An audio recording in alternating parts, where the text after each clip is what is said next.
Қайырлы күн, бүгін сіздермен пикник салатын жасайтын боламыз. Тура осы видеодағыдай өте әдемі және дәмді шығатын болады. Кеттік, бізбен бірге жасап көріңіздер. Рецебін қалдыратын боламын. Алдымен колбасамызды тураймыз.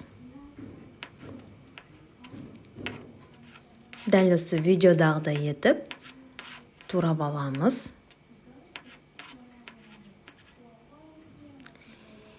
Енді корнишон қиярларымызды тураймыз.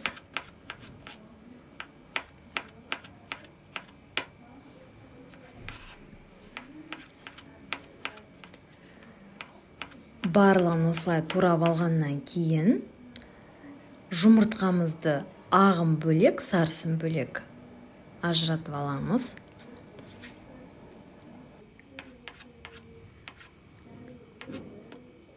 Ағын осылайынан тураймыз, сарысын бөлек алып қоятын боламыз.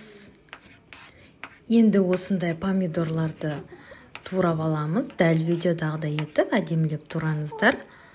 Бұны ең артынан әдемілеп, сәндеп салатын боламыз. Енді көріп тұрғандарыңыздай бізде бұл шешел сыры. Бұл қатты болғандықтан бұны үстіне қайнап тұрған су құйып, 1-2 минутқа жібітіп аламыз. Міне видеодағыдай жұп-жұмсақ болып шықты. Енді дәл осылай созып ажырататын боламыз. Міне осындай ғып дайындап алдым мен. Енді қалғанын турап салаттың ішіне сала салуларыңызға болады. Салмасаңыздар да өз еріктеріңіз. Сырдың дәмі тәтті болғандықтан, тәтті дәм беретіндіктен мен салып жібердім.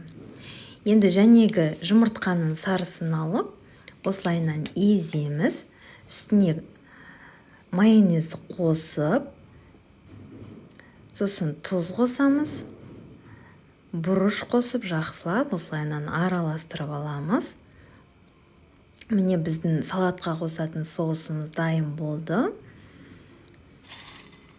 Енді жәнегі туралғандардың барлығының үстіне керешкемізді, не сухариді осылайынан саласыздар.